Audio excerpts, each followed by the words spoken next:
This summer, both of the world's biggest comic book film franchises had a job to do.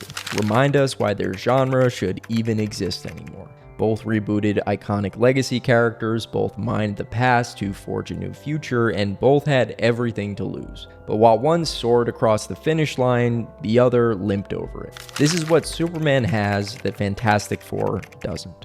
So let's get this out of the way first. Fantastic Four: First Steps is by no means a bad movie. In fact, it definitely represents a clear step in the right direction for Marvel Studios. Much like Thunderbolts, it's one of the best post-Endgame outings Marvel has released. The cast is dynamic, the visual effects are genuinely awe-inspiring at times, and the retro-futurist aesthetic feels fitting and meticulously crafted. It's a character-driven story that builds a found family that, despite all of its inherent zaniness, still feels relatable and lifelike.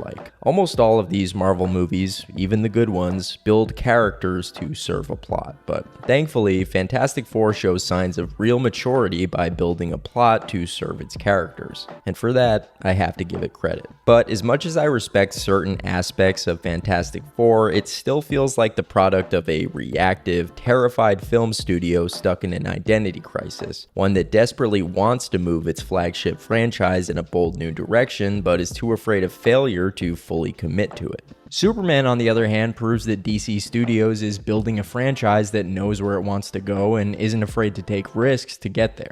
So in this video, I'll be comparing and contrasting Superman and Fantastic Four on three main fronts: how they grapple with the decades of legacy and expectations tied to their iconic protagonists, how they approach theme, or how they avoid it, and how each film studio enacts its vision, whether through auteur filmmaking or art by committee. Both of these films center around legacy characters, iconic, decades-old heroes that have proven notoriously difficult to modernize when adapting to film. Superman first hit the pages of DC's Action Comics in 1938, while Marvel introduced its first family to the world in 1961. Since then, both have seen their fair share of cinematic reinterpretations. Some were beloved, and others were less than fantastic. Say that again?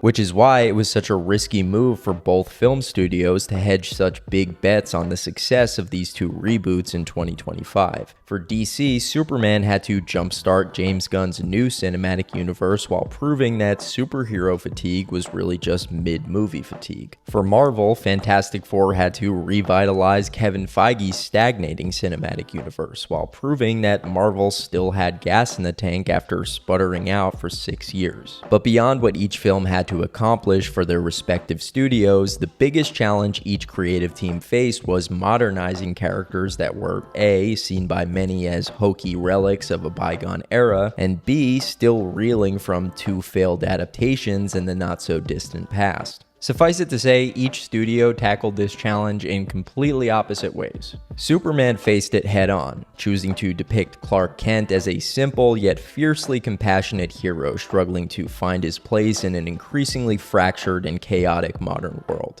Against the backdrop of a world run by hateful, self-interested billionaires like Lex Luthor, the film positions Superman's kindness and empathy as not only heroic character traits, but as revolutionary acts of uncompromising humanity. In doing so, it reminds us that the most punk rock thing you can do in a world full of hate is simply to love. By dropping an 87-year-old character into a fictional universe plagued by many of the same problems we face in the real world, albeit with less kaiju, pocket universes, and alien clones, Gunn reminds us why Superman is not only still relevant, but perhaps more timely and needed than ever. It's a bold reinvention that leans on the successes of previous iterations without spiraling into nostalgia bait or pastiche. Fantastic Four, on the other hand, charts a much safer and sanitized course to modernizing its own protagonists. This superhero family has been infamously tricky to adapt, and First Step seems almost painfully aware of the pitfalls that sank the Tim Story and Josh Trank versions. When stacked up against comparatively grounded Marvel teams like the X-Men or Avengers, there's just no getting around the fact that the Fantastic Four are an innately dated product of the Silver Age of comics. So instead of reintroducing us to stretchy Stretchy Man, Fireboy, Rock Guy, and Invisimom in a world that resembles our own, Marvel opted to place them in a retro-futurist setting, one that, yes, is undeniably a visual feast, but simultaneously a narrative cop-out.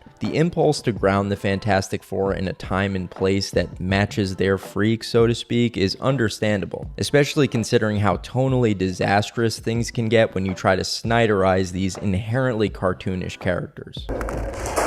Help me! But if Marvel wants the Fantastic Four to be the centerpiece of the MCU's future, why are we being introduced to them in the past? This worked wonders for Captain America because being a man out of time is integral to his identity, but in the case of the F4, it feels less like a deliberate artistic choice and more like a reactive corporate decision rooted in fear rather than vision. Now that we're 6 years deep into the post-Endgame superhero lull, both diehards and general audiences need to be given reasons why this genre still deserves its place atop the pop culture heap into the next decade. Superman did that by boldly modernizing its protagonist, but Fantastic Four failed to by leaving its own stuck in the past. Generally speaking, most superhero films tend to be light on the themes and loaded on the action, but Superman 2025 is not most superhero films. In fact, it's not hyperbolic to say that Superman is one of the most thematically rich entries the genre has ever produced. You can certainly accuse it of being overstuffed or chaotic, but what you can accuse it of is being thoughtless. Somewhat miraculously, Superman has something to say about tech overreach, oligarchy, US interventionism, immigration, and Israel and/or Russia/Palestine and/or Ukraine, all while asserting that compassion is a radical and necessary response to a world dead set on eating itself. Superman proved that you don't have to deconstruct the comic book medium to tell a story in this genre with a lot on its mind. On the flip side, Fantastic Four has something on its mind as well. But unfortunately, it's the same exact thing that's been on the mind of almost every other superhero movie for the past 2 decades. You are not friends. You're right. We're family. This job, this family. As a family. Do we know if she had family? Yeah. Us. I don't have friends. I got family. That last one is not a superhero movie, but you get the point. Look, Fantastic Four is obviously about a family, so of course the importance of family should be a core theme in any adaptation. But after 17 years of the MCU harping on the same idea, you'd think it might want to start broadening its thematic horizons, especially with a movie that has this much riding on it. And to be fair to the movie, there is a little bit more going on under the hood than just reaffirming the family unit. In quieter moments, Reed Richards grapples with the human cost of being a galaxy brain. Galactus wants a super baby powerful enough to put him out of his misery. Ben Grimm suffers in silence as a textbook casualty of the Rockman loneliness epidemic. I could go on.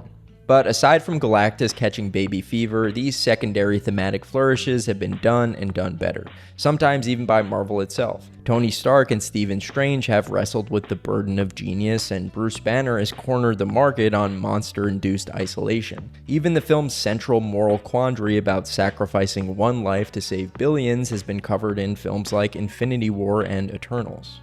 We don't trade lives, Captain. In other words, these first steps might be pretty, but they're not breaking any new ground. But perhaps the biggest difference between these two films is the way they were conceived, one by an auteur with a vision and the other by a committee with quotas. The Marvel approach to filmmaking has come under fire from critics, fans, and even directors within the greater MCU creative stable. The studio has long operated under strict continuity mandates from Kevin Feige and his hand-picked team of executive producers, which on the plus side has resulted in a mostly cohesive cinematic universe, but the inevitable byproduct of this approach is a tonally and visually homogenous franchise more interested in towing the company line than pushing the envelope. Throughout the MCU's 17-year history, very rarely has Feige allowed a single writer-director to come in and sculpt an installment of the wider MCU tapestry on their own. Ironically enough, one of the only people who did get that opportunity is now heading up Marvel's biggest competition, James Gunn. During his relatively short tenure as co-president of the newly minted DC Studios, James Gunn hasn't shied away from defining his creative vision for the DCU in direct opposition to Marvel's. Where Marvel starts shooting projects before the script is even done, DC isn't setting up a single boom mic until the script is perfect. Where Marvel leans into the art by committee approach, DC champions the vision of auteurs. And nowhere is this contrast more apparent than in the two films each studio released this summer. Superman is a film written and directed by one man with one of the most impressive track records in the history of comic book filmmaking. Fantastic Four, on the other hand, is written by four men, with rewrites from God knows who else, and directed by a man best known for WandaVision and a handful of Game of Thrones episodes. And that's not to say that more writers and less experience always equates to subpar craftsmanship, but in the case of Superman and Fantastic Four, the proof is in the pudding. Superman feels like a movie born out of passion with a statement to make. Fantastic Four feels like a movie born out of obligation with a stock price to inflate. From the quiet, character-driven conversations between Lois and Clark to the bold and incisive political messaging, Superman is a film that isn't afraid to prioritize emotional and thematic resonance over cookie-cutter inoffensiveness. To its credit, Fantastic Four shows more heart than most of Marvel's filmography, but even that feels less like artistic intention and more like a knee-jerk reaction to the growing chorus of filmgoers frustrated with Marvel's total disinterest and sincerity. Now that we're about 3 decades into the life of this genre, we need films that remind us why this medium is still relevant and unique. Films that rewrite the rulebook on what comic book adaptations are allowed to say and do. Films that have a vision and aren't afraid to execute it. Films like Superman. And sure, Fantastic Four might be the modern MCU on its best behavior, but if the best they've got still feels this lackluster next to Superman, then maybe Marvel's best just simply isn't cutting it anymore.